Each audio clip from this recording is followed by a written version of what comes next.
احمد صاحب کیا P T I جو فیض حمید کے انکانسٹیٹیوشنل اللیگل سٹیپس ہیں خود کو ڈسٹنس کر سکے گی؟ جس طرح وہ کہہ رہے ہیں کہ ہمارے پاس کچھ معلومات تو ہیں کہ یہ تانے بانے ملتے ہیں دونوں کے آپس میں. دیکھیں میں تو یہ بارہا بات ہی کر چکا ہوں کہ پہلے تو میں ان کی بات کو اپریشیٹ کرتا ہوں کہ انٹرنلی ہمیں اپنے معاملات کو ریزالو کرنے کے لیے ضرور یہ کاوش کرنی چاہیے اور سنسیئر کوشش ہونی چاہیے کہ اکٹھے بیٹھیں اور ٹیبل کے اوپر بیٹھ کے مسائل کو حل کر کے تاکہ دنیا میں ہم ایک ہنسی کا باعث نہ بنے لوگوں کے لیے اور انڈیا کے لیے بھی. یہ بات درست ہے. اب آپ کی اس بات کا جواب میں دیتا ہوں. دیکھیے بات یہ ہے 9 مئی کا واقعہ جو ہے یہ اتنی طوالت جو پکڑ گیا.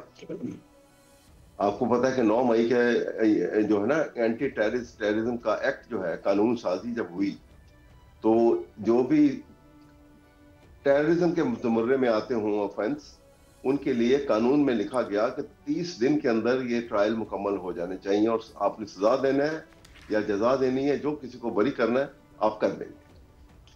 اب مجھے یہ بتائیے کہ یہ 2.5 سال کا عرصہ گزر گیا اور ابھی تک 9 مئی کے ٹرائل مکمل نہیں ہوئے.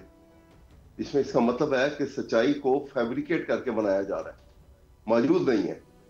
اگر ہوتی تو 30 دن کے اندر یہ فیصلے کر کے اسی وقت سزا سنا دیتے. جس کی مثال آپ کو میں دیتا ہوں کہ انگلینڈ کے اندر ہنگامے ہوئے اور جب ہنگامے ہوئے تو ان کو پاس جتنی فوٹیج تھیں انہوں نے سب کو اکٹھا کیا اور ان کو لوگوں کی پکڑ دھکڑ ہوئی.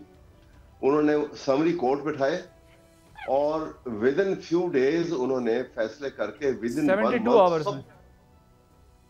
آورز میں ختم کر دیا سب. یہاں کیونکہ وہاں سچائی تھی کہ جو ایویڈنس آئی سامنے جو نہیں ثابت ہو سکا اس کو بری کر دیا, جو نظر آ گیا اس کو سزا دے دی. یہاں جہاں چکر ہے یہاں پہ آپ کو وہ ایویڈنس ڈھونڈنے میں جب دے لگی, مثلا آپ کو اب آ کے ایویڈنس مل رہی ہے کہ جناب وہ جو عمران خان صاحب جو یہ باتیں کر رہے تھے نا تو ایک شخص ان کے ٹیبل کے نیچے بیٹھا ہوا تھا. اب مزے کا خیز بات ہے لیکن آپ کے سامنے یہ پارٹ آف ایویڈنس سے میں آپ کو بتا رہا ہوں کہ ان کی ٹیبل کے نیچے ایک آدمی بیٹھا ہوا یہ باتیں سن رہا تھا اور اس نے جا کے وہاں شہادت دی ہے. بھئی اس کے ٹیبل کے نیچے بیٹھا ہوا تھا تو اس نے تو اگلے دن جا کے بتا دیا ہوگا. سر مگر مسئلہ یہ ہے کہ یہ آپ ایویڈنس پر جو سوال اٹھا رہے ہیں یہ تو ظاہر ہے کورٹ آف لا کے اندر یہ سب ثابت ہونا ہے, لیکن آپ لوگوں کو یہ میں صرف سوال میرا یہ تھا کہ یہ ریئلائز ہو رہا ہے کہ آپ لوگ اپنے آپ کو ڈسٹنس کر سکیں گے اس پروسیس سے, کیونکہ ان پہ جو الزامات لگتے جا رہے ہیں ظاہر اگر 9 مئی اسپیسیفکلی نہ بھی ہو جو کہ جس کا بھی حوالہ نہیں مل رہا کوئی کہ وہ کوئی چیز ڈائریکٹلی جوڑ رہی ہے ان کی سزا میں, لیکن اس کا جائزہ لیا جا رہا ہے مزید. لیکن جو چیزیں اسٹیبلش ہو رہی ہیں وہ ظاہر ہے وہ برازیل کی حکومت کے ساتھ تو ان کے یا اپوزیشن کے ساتھ تو ان کا گٹھ جوڑ نہیں تھا, اگر تھا تو آپ کا ہی وہ دور تھا. لیکن میں ذرا اس سے پہلے اس پر مزید بات کرنے سے پہلے میں سر آپ کی بات کا میں تھوڑا سا ایک جواب دے دیتا ہوں. دیکھیں آپ نے یہ بڑی اچھی بات کی ہے اس لحاظ سے. میں نے بھی اپریشیٹ کیا تھا جب فیض حمید کے اوپر یہ ان کو گرفتار کر کے اور یہ کیس چلنے لگا کہ اتنے بڑے آفیسر کے اوپر پہلی دفعہ پاکستان میں ایسا ہوا ہے.